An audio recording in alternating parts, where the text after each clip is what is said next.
Why aren't you a Tommy Robinson fan? I mean, I agree with some of his points, but the way that he goes about it, it probably doesn't help. What points do you agree with? That we're losing societies. But we've just established that your main reason for being fearful of Islam is completely false. I never said that was my main concern. What's your main concern then? My main concern is that we, as working class British citizens, are losing a lot of our... Lots of working class British citizens are Muslim.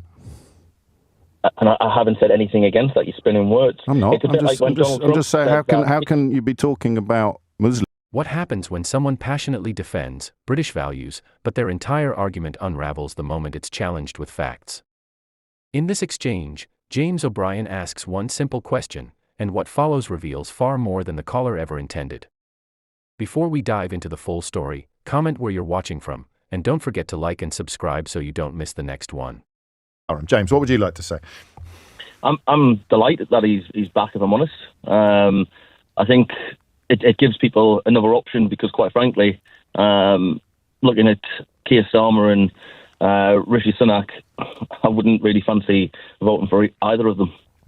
Well, you don't live in Clacton, so you already had a option in your constituency to vote for reform. Correct, yes, but it wasn't with Nigel at the helm. I think. So what does that change, do you think? I suppose he gives a bit of the Boris factor. I wasn't a fan of Boris at sort of the why late would you stages. why would you want the Boris factor then? Because he's backing Britain. Who is? Nigel. How? Nigel. He's putting the British values there first. And so can you talk? I love that phrase. I like it a lot, actually, James. Can we go through what you think they are? Yeah. So if I go on holiday to Dubai. I want British values, not theoretical holidays. So what are British values? This is what I'm about to say. Will you let me finish? Of course. If I go to Dubai, I respect Muslim laws. I will fully respect it. You don't drink in public. You're not allowed to walk around with your top off if you go through the hotel lobby. But I find it funny that you're getting a lot of people that are coming over here who don't want to follow the British values of respect, looking after the society, looking after your home. They're coming across and wanting to change our rules. So, for example, how we live. Well, I think Nigel's pretty... And which rules? Give me an example of a real person trying to change a real rule. Well, you look at Sadiq Khan. He's implementing a lot of rules that a lot of his Muslim voters are wanting. Like what? The one in Sharia law.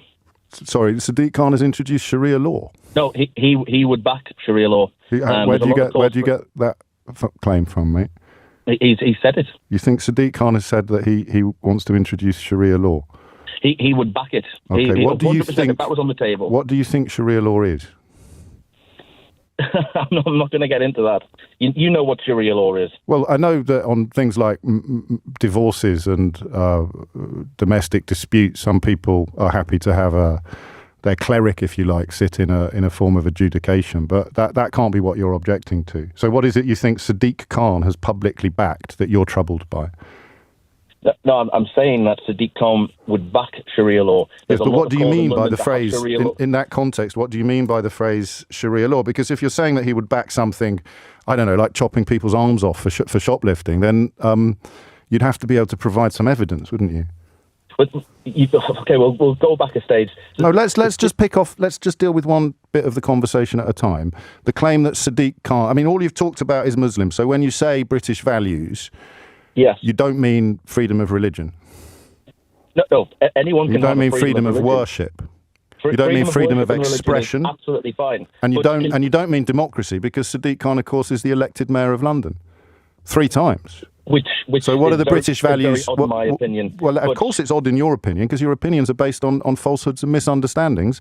For example, Sadiq Khan supports Sharia law. So let's just pick up on where that idea took seed in your mind or your memory.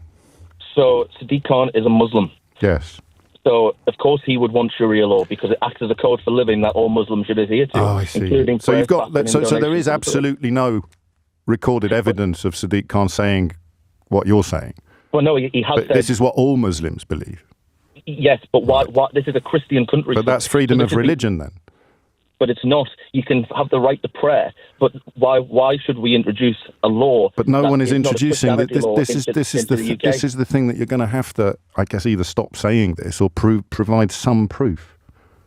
I have. If you want to, I can. If I had the time, I'd find the clip of them. Take all the time you want. I'll send that clip in. No, stay on the. Don't go now. Just tell me when it was, what he said, what, and what you think he meant by Sharia law, and what it is you're scared of. I'm scared at the fact that we are talking about introducing a Muslim law to a Christian country. James, only you are talking about that. No, I mentioned I have Sadiq Khan on this programme every month for the last God knows how many years, and he's never once mentioned this. You've been on for 2 minutes, and you can't shut up about it. So where on earth are you getting this evidence from? You're the one who's spinning this now. Mate, I just need to warn you that everyone can hear you. Absolutely. Right. So where is your proof, or where did you get the idea that, I mean, it's supposed to be a conversation about Nigel Farage representing British values. And that's what I was getting onto. So when you asking me about, we can't get onto that yet, because we just need to establish when and where Sadiq Khan spoke out. I mean, he's been Mayor of London for years. Why hasn't he introduced it? Because I imagine he would have very great troubles introducing it.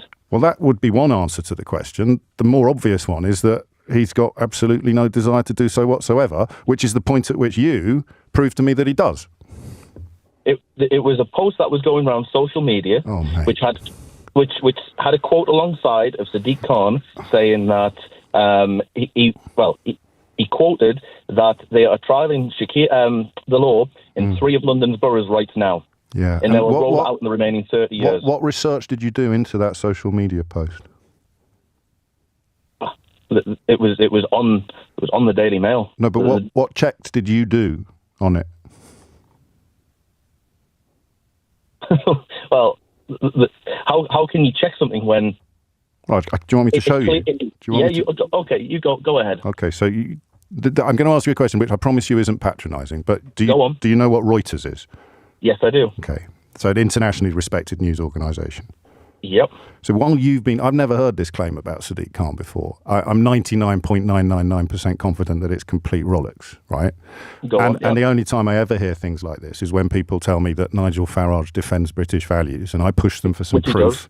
I push for some proof or some evidence or some explanation. And you tell me that, for example, Sadiq Khan, I don't know what this has got to do with Nigel Farage, but hang on, because I'm just teaching you how to do fact checks. All right?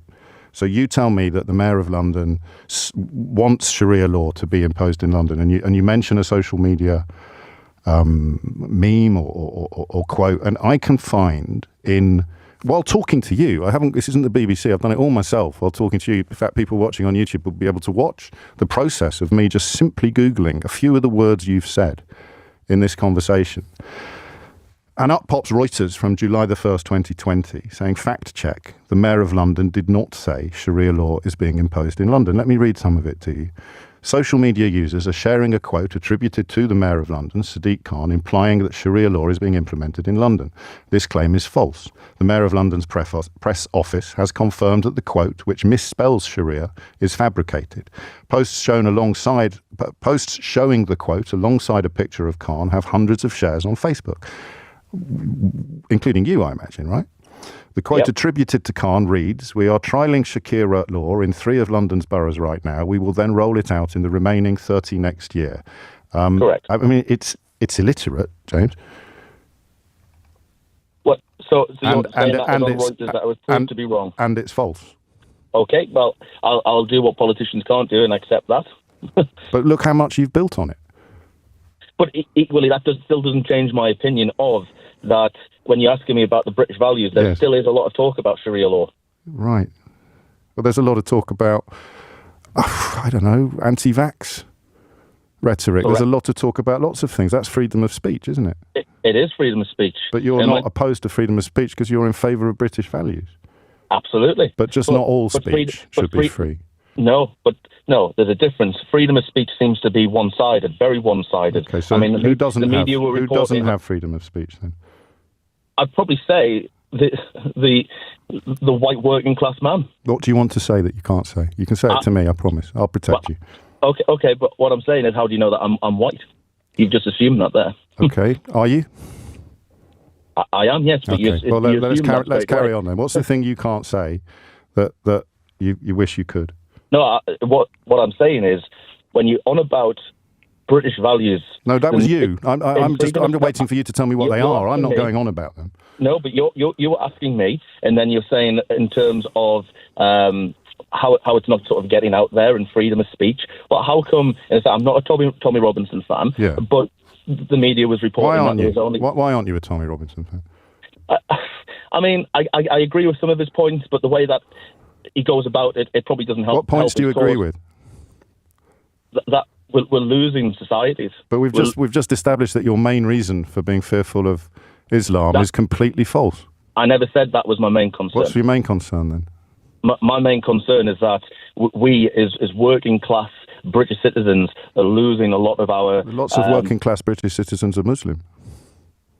And I haven't said anything against that. You're spinning words. I'm not. I'm just saying, how can you be talking about Muslims and working class British people as if they're different? As if they're different. I'm not.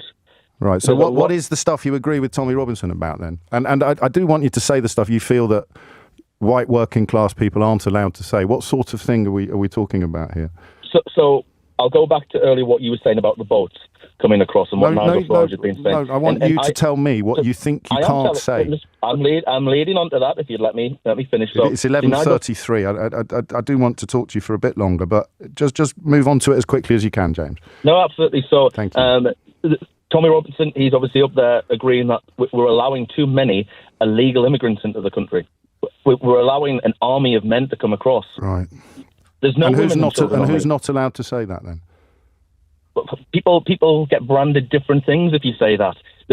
You're always going to get branded something. I get branded lefty, loony, liberal. I mean, I think they showed a picture of me at Tommy Robinson's rally and encouraged everybody to boo. If you say stuff in public, James, then people say stuff back to you. But you were telling me about the things. You were telling me about the things that you're not allowed to say. You weren't telling me about being branded. Yeah, you're not allowed to say that we're having too many people come across. But you just did. Yeah, exactly. So how can you not be allowed to say the thing that you just said? Because then you're shamed for it, saying, oh, well, we need to help them out. Mate, the Conservative Party, the Labour Party and the Reform Party are all saying that there are too many people coming into this country from overseas. So what is it that you feel... But the Conservatives and Labour won't do anything about it. No, but we're talking about them not being allowed to say it. I just want to get to the bottom. In the same way your claim about Sadiq Khan and Sharia law, we got to the bottom of that, didn't we? We did. And it was complete crap, wasn't it? Well, yes. So now let's try now to get to the bottom of the idea that you're not allowed to say there are too many people coming here. Because you have the left media who are saying, but we need to welcome them in. Yeah, but that's freedom of speech as well. So you're allowed to say there's too many, and other people are allowed to say, no, there's not. Just nail me where that problem is for you personally. We're spending £6 million a day on these illegal immigrants. £3 billion a year. Yes, and what's the bit you're not allowed to say? They're coming across. Yes. They're getting mobile phones. They're put into 5-star hotels. Well, let's look at that then. Let's look at the 5-star. Should we look at the 5-star hotel thing then? They're in 5 stars. No, let's look at that. Let's look at that. Let's look at the 5-star hotel. The illegal immigrants in 5-star hotels. Where are they? And where? No, let's go back again. Actually, where did you hear that? The news. You heard it on the news. Which news? Yes. Various outlets. Okay, and where are the hotels? You've got the one which is barricaded down. Is it in Plymouth? Mate, you don't barricade 5-star hotels. They cost about £400 a night. What would all the other guests say? That can't be a 5-star hotel, can it? The government are booking up whole hotels. This is the thing. They're barricaded by the police because of protesters. Yeah, but they cease to be hotels when they become asylum centres. They used to be hotels. It's just a name that's given to a building. But I want to focus on the 5-star bit. So can you name a 5-star hotel where illegal immigrants are accommodated? Yeah, let's have a look, shall we? Yeah. If that's the case. So, news article here: thousands of asylum seekers and channel migrants are living in 4- and 5-star luxury at British taxpayers' expense. Where's that? One of the 4 hotels used to be a house. Where is the article? This is on The Sun. And where? Just finish that sentence there. One of the hotels used to be. One of the high-end rated in the top brackets, detonating class, and some high-end resorts nationwide are blocked, booked for months. Yes. Home office officials are sitting So the refreshing. the 5-star hotel we're looking for. So we've got a 4-star hotel, which is. And you think that that is still a 4-star hotel? That is literally taking guests alongside asylum seekers? No, because the government. So it's not a 4-star hotel anymore. If you stayed there, you'd be sharing a room. You'd be told what meals you were having. You wouldn't have access to the facilities that were put in place for guests because most of them would have been closed. It's a bit like, what's the nearest hotel to you, where you are now, James, in Durham? What's it like? That's probably the Premier Inn is probably the closest. Okay, well, I was in a Premier Inn at the weekend. So imagine that we took over that Premier Inn tonight and we turned all the rooms into dormitories. We put 2 sets of bunk beds in every room. We got rid of the menu and decided what we'd be serving up every morning and every evening. You'd have a very limited amount of choice, if you like, to what food was available. You certainly wouldn't be able to avail yourself of the bar facilities or anything like that. But the building in which this was happening used to be the Premier Inn. We'd maybe even leave the sign outside that says Premier Inn. Would you describe the people staying there in those bunk beds as staying in the Premier Inn? Yes. Oh, well, then you've got me bang to rights, because it's no longer the Premier Inn, according to all of the definitions that gave it that title, in any way, in exactly the same way that building over there that was once a 5-star hotel and is now an asylum centre is not a 5-star hotel anymore. Do you see that? Well, okay, so let me flip it round to you. So say you book every single room in the Premier Inn. Yeah. Just for you. Is it still a hotel? Yes. Exactly. So what's the difference from the government fully block booking a hotel and then the housing? Because the hotel that I'm staying in is the same as it was last year. It hasn't been turned into an asylum processing centre. We're going to run out of time, and the hotel you've just described costs £48 a night, I'm told. So it's not exactly... It's probably a lot cheaper than what the government's paying. Yeah, maybe. So the question then becomes, if you know that the stuff about Sharia law was completely nonsense, you know that there is not a single asylum seeker in this country living in 5-star luxury. They may be, although we failed to find a single one. They may be in a building that used to be a 5-star hotel. And we know that... everything you said about Muslims, essentially, or I haven't said any. No, you're spinning that. Okay, right. Scratch that last bit then. Just the stuff. Let's concentrate on the stuff about Sadiq Khan and Sharia law, and nothing about Muslims, and the nonsense about the 5-star hotels. Can you tell me in a sentence or two why, when you put the phone down, you're still going to believe what you believed when you rang in? Yes, because you've seen it on the, well, I suppose maybe being on the left and in the media might not see it as much. But no, we're talking about you. You're going to, because we've established 2 things you believe are not true, and now you're going to put the phone down, and we're going to say goodbye, and you're still going to believe what you believed when you rang in. And I just, well, if you could help me out as someone on the left in the media who doesn't know what the real world is like, if you want to put it like that, that might be helpful. Why will you still believe the stuff that you now know isn't true? Because there's still areas of the United Kingdom that even the police are scared to go to. What are those areas? You've asked me in one sentence. Yeah, but just give me a couple of examples of those areas. Oldham. The police are scared to go to Oldham. No, there's the streets in Oldham. There's streets in Bradford. There's streets in Birmingham that the police. Why are they scared to go there? Because they're outnumbered. By who?